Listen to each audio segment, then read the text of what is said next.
Gloire à Dieu éternellement.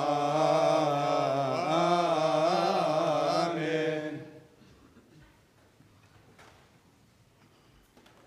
Au nom du Père, du Fils et du Saint-Esprit, un seul Dieu, Amen. Que sa bénédiction repose sur nous pour toujours. Amen.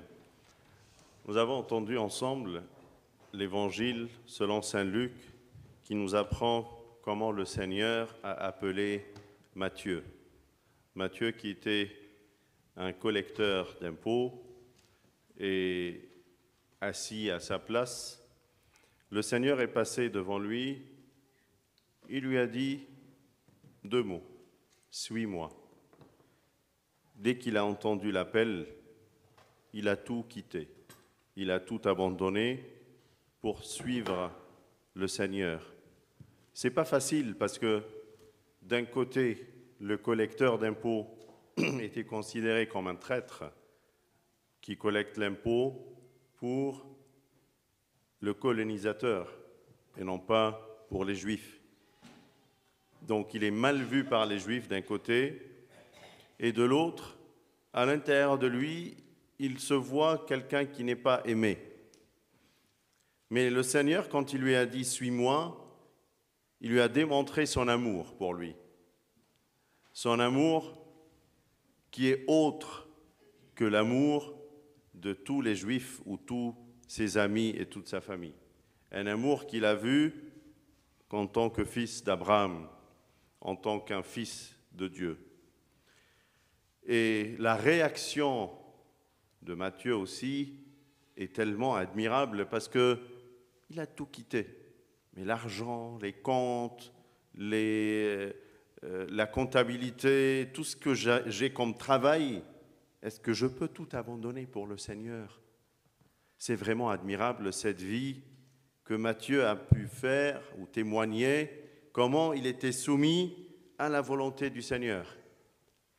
C'est vraiment très unique et ça nous rappelle également la Sainte Vierge Marie qu'on célèbre pendant ces 2 semaines et comment elle aussi, elle vit cette vie de dévouement au Seigneur. Elle qui n'a jamais refusé. On lui a dit maintenant, tu vas vivre au temple. Elle est allée, toute petite. Elle s'est donnée à Dieu. Elle a compris qu'elle va vivre une vie de chasteté. Mais quand elle a grandi, elle a 12 ans, on lui dit, mais non, maintenant, tu dois vivre avec un homme.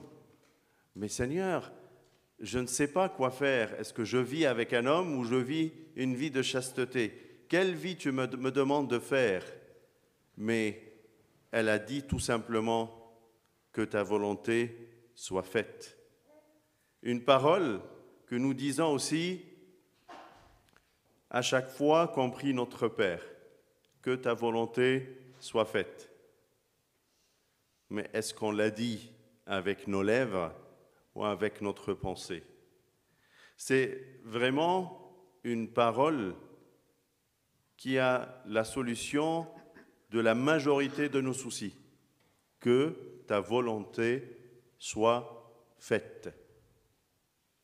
Je vous invite à vraiment méditer cette parole aujourd'hui et voir comment Matthieu, la Vierge Marie, tous les disciples ont réussi à la prier, pas uniquement avec les lèvres, mais avec la pensée et la volonté.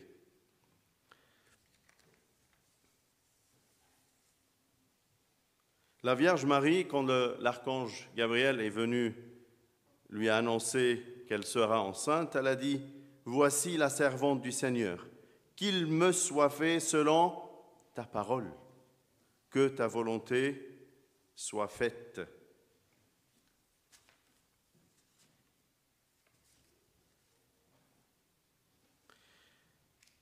Si je vis, ce n'est plus moi qui vis, c'est Christ qui vit en moi. Si je vis maintenant dans la chair, je vis dans la foi au Fils de Dieu, qui m'a aimé et qui est si livré lui-même pour moi. C'est saint Paul qui a compris la parole « que ta volonté soit faite ». Il l'a développé dans ce verset, dans son épître aux Galates, chapitre 2, verset 20. Si je vis, ce n'est plus moi qui vis. Il n'a pas dit c'est plus pour moi, il a dit c'est plus moi qui vis. C'est Christ qui vit en moi.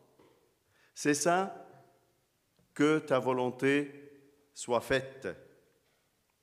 Parce qu'il l'avait déjà dit quand il a vu le Seigneur lui apparaître sur son chemin vers Damas, il lui a dit « Seigneur, que veux-tu que je fasse ?» Seigneur, que veux-tu que je fasse?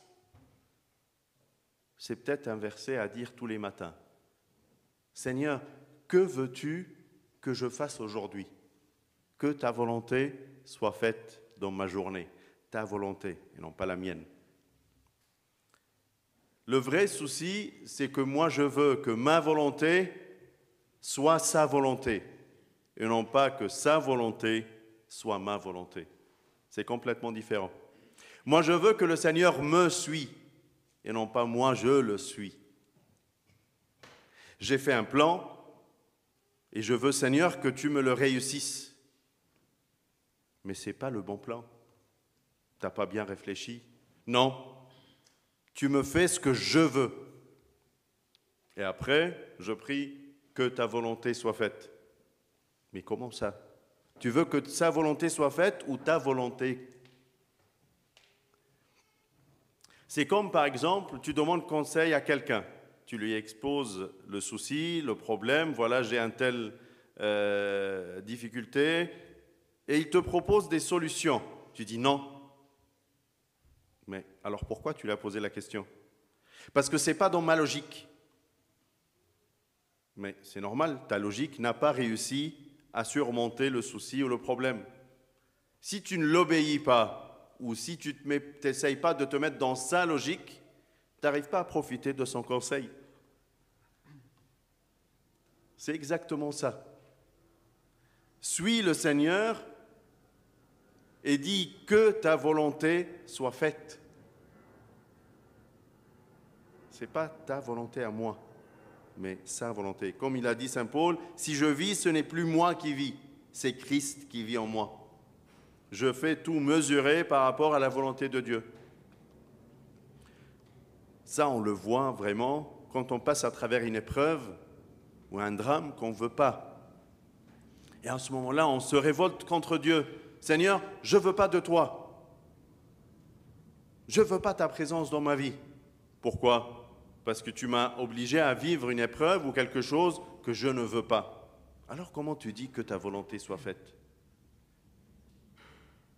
Comment tu arrives à prier le Notre Père et tu dis que ta volonté soit faite et dès que tu passes à travers une épreuve, tu dis non, Seigneur, je ne veux pas de ça. Mais il va te faire traverser, t'inquiète pas. Il sait faire, il est un bon conducteur.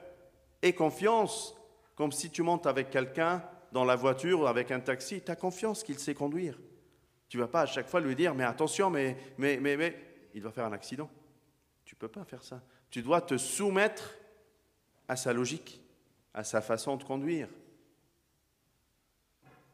C'est lui qui maîtrise la vie. C'est lui qui a dit, j'ai le pouvoir de la donner et j'ai le pouvoir de la prendre. C'est lui le maître de la vie. Il connaît, il a l'expérience. Tu as quel âge? Tu as 100 ans? Il est éternel. Tu as vécu combien d'épreuves dans ta vie? Il en a vu plein. Combien tu as réussi à résoudre? 1, 2, il en a réussi tous.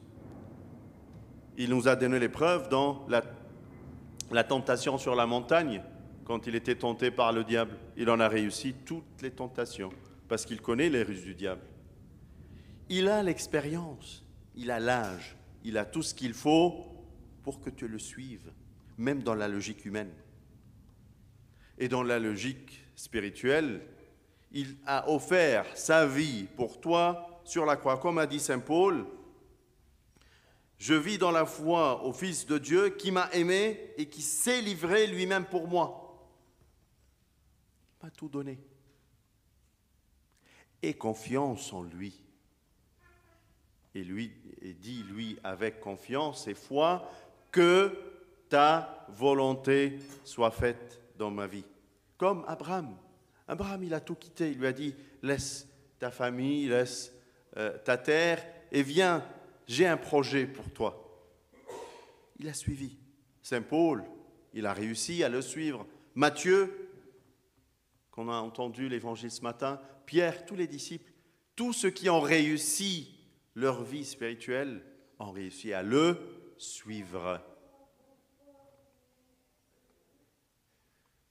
Car pour mieux te suivre, mes pensées, désirs, j'écartais pour vivre, pour ne pas mourir. Vous savez, c'est le chant que le pape Shenouda a fait, mon cœur qui bat.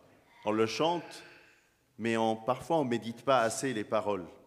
Car pour mieux te suivre, mes pensées, mes désirs, j'écartais pour vivre, pour ne pas mourir. Je le suis pour vivre, parce que chez lui, il y a la vie. Loin de lui, il y a la mort. Écoute son raisonnement, écoute sa parole.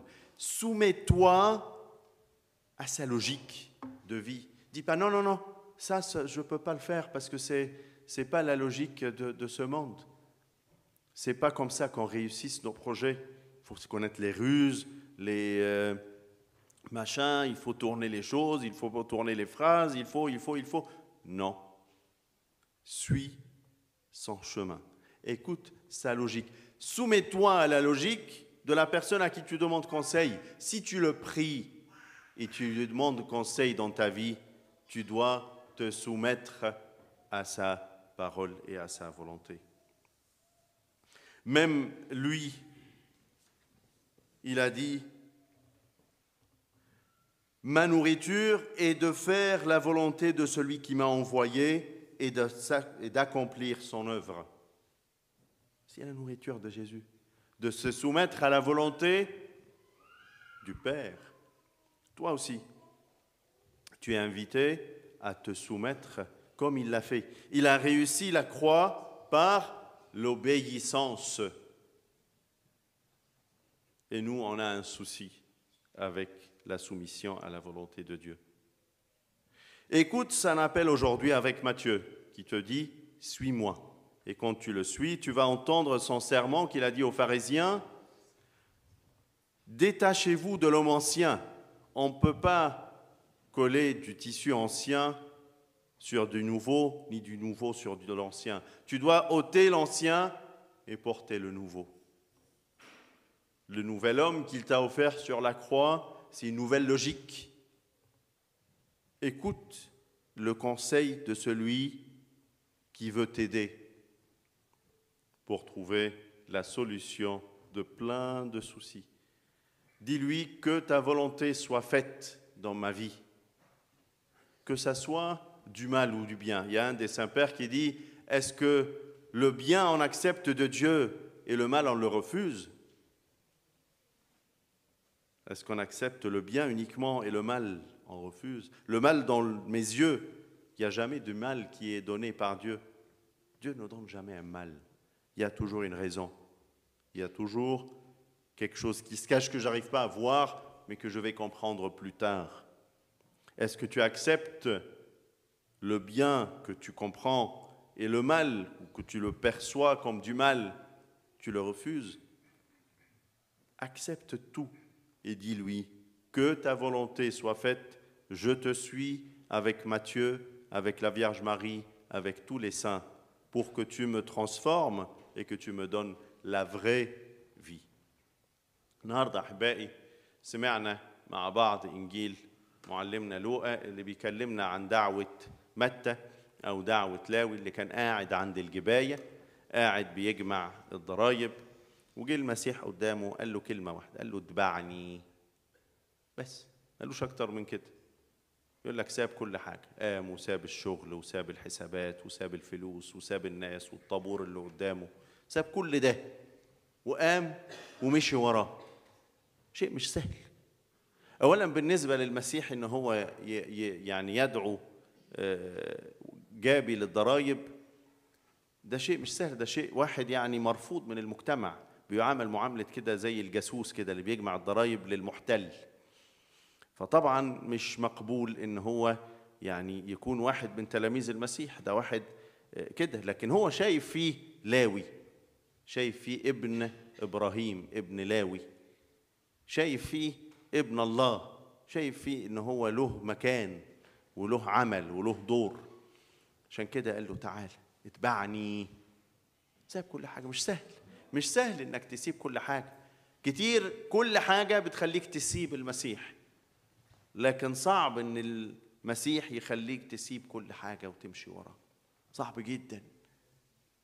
بتنشغل بأبسط الحاجات وتقول لا لا لا مرة تانية، لا لا بعدين، لا هنبقى نشوف الموضوع ده.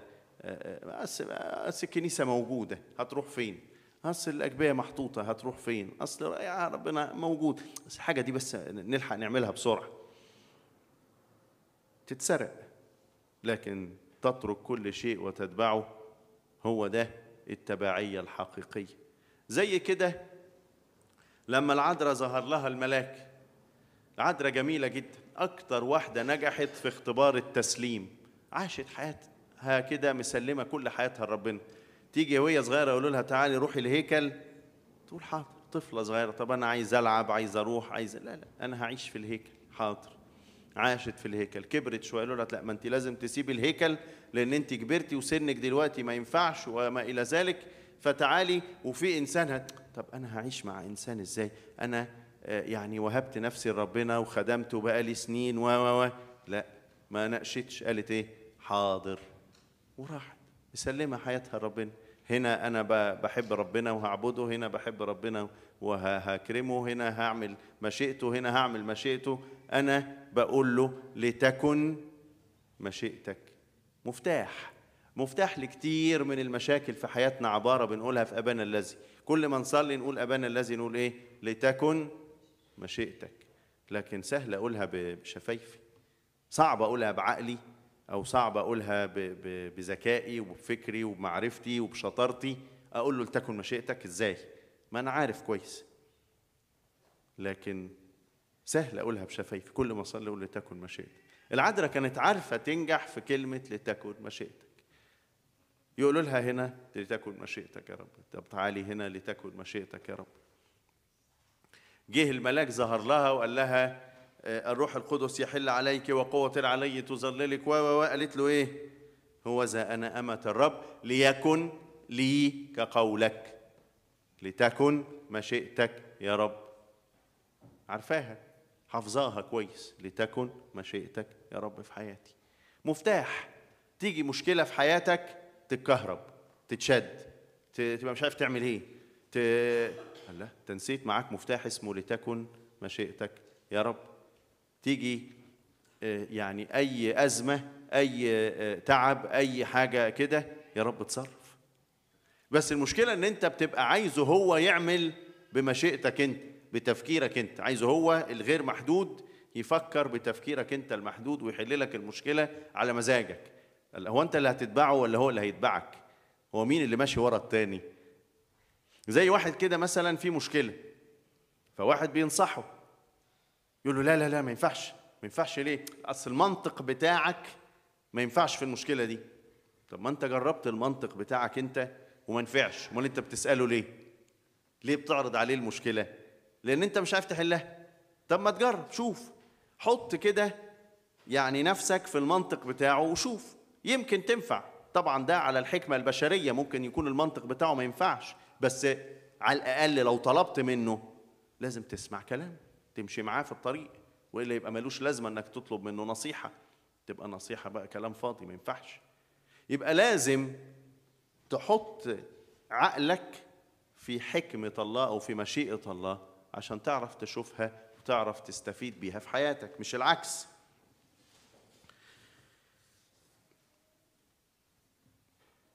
بولس الرسول في رسالته لغلاطيا الإصحاح الثاني آية 20 فسر لنا حكاية لتكن مشيئتك دي. قال لك أن أحيا لا أنا بل المسيح يحيا فيا.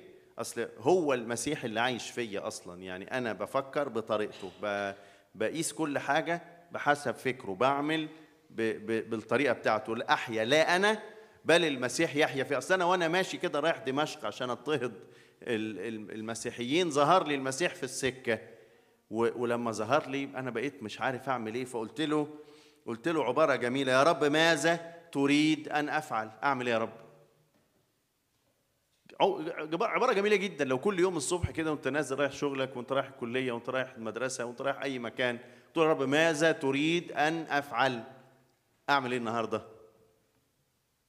أنا عايز النهاردة لتكن مشيئتك، أنا عايزك أنت. عارفين لما جه البابا شنودة كتب الترنيمة الجميلة بتاعت قلبي الخفاق، فيها عبارة جميلة جدا يقول لك: ليس لي فكر ولا رأي ولا شهوة أخرى سوى أن أتبعك. هو ده فكري، هو ده رأيي، هو ده شهوتي. فكري ورأيي وشهوتي إن أنا أتبعك يا رب لتكن مشيئتك. ماذا تريد يا رب أن أفعل؟ عايزين نتعلم فعلا نقول له يا رب عايزين نمشي وراك، عايزين نتبعك بالحقيقة، عايزين يكون لينا التبعية الحقيقية ليك، مش مجرد كده بشفتينا. هذا الشعب يعبدني بشفتيه أما قلبه فمبتعد عني. لا، ما ينفعش. لازم يكون قلبك وفكرك وعقلك في الصلاة اللي انت بتقولها، بتصلي من قلبك تقول له لتكن مشيئتك فعلا. وده يبقى في حياتك اليومية بقى، يعني كل يوم الصبح بتقول يا رب ماذا تريد أن أفعل. تيجي مشكلة، لما الواحد يحصل فيه مشكلة في حياته أو يفقد حد عزيز عليه أو ما يعرفش يقولها أبدا، يقول له لا تكن مشيئتك. طب ما أنت مشيئتك كانت وحشة، أنا مش عايزها. حد من الآباء يقول لك كده: أتقبل الخير من الرب والشر لا تقبل؟ طبعا الشر في عينيك أنت اللي بتوزن، في عينين ربنا عمره ما ربنا هيدينا شر، هو بيدينا تجارب فقط، حاجات كده امتحانات تحلها، لكن مش شر. عمر ما الامتحان كان شر. الامتحان ده معمول عشان تاخد شهادة، معمول عشان تتكرم، عشان يسقفوا لك تنجح، مش معمول عشان تسقط. عمره ما بيديك امتحان عشان تسقط فيه، فهو ما بيديكش شر. فبيقول لك أتقبل الخير من الرب والشر لا تقبل. لازم تقبل الاثنين، وإلا تبقى مش فاهم يعني إيه لتكن مشيئتك. اديني يا رب الحاجة اللي تقربني منك. أنا واثق إن كل حاجة أنت بتديهاني بتشدني ناحيتك. اديني يا رب إن أنا يكون عندي قلب كده يعرف يصلي مع شفتي وهي بتقول لتكن مشيئتك، علشان فعلا تكن مشيئته في حياتك. ده هو نفسه لما تكلمنا عن حياة التسليم قال لهم يسوع: طعامي أن أعمل مشيئة الذي أرسلني وأتمم عمله كمان. هو ده طعامي، هو ده الحاجة اللي أنا بعيش عليها كل يوم، إن أنا أسمع كلام ربنا، يكون عندي تسليم لإرادته في حياتي. أنا ماشي، أنا واثق لو في مشكلة هتطلعني منها، لو في أزمة هتمر، لو في ضيقة كده، لو في حد فارقني أنا هتديني تعزية. أنا واثق أنت ضابط الكل، أنت فاهم كويس. أنا خبرتي كم سنة؟ عندك كم سنة؟ 100؟ هو أبدي وأزلي. عشت كم تجربة؟ شفت كم مشكلة في حياتك؟ هو شاف كتير، شافنا كلنا على مدار العصور كلها، شاف مشاكل الناس كلها. جه في التجربة على الجبل نجح فيهم كلهم. ليه؟ لأنه عارف الشيطان هو اللي خلقه، عارف يعني أولها فين وآخرها فين. مفيش خبير حتى بالمنطق البشري أعظم منه تسمع كلامه. يبقى كده حطه في قلبك، حطه في فكرك، وقول يا رب لتكن مشيئتك في كل وقت، في كل دقيقة في حياتي. يا رب ماذا تريد أن أفعل؟ له كل مجد وكرامة من الآن وإلى الأبد آمين.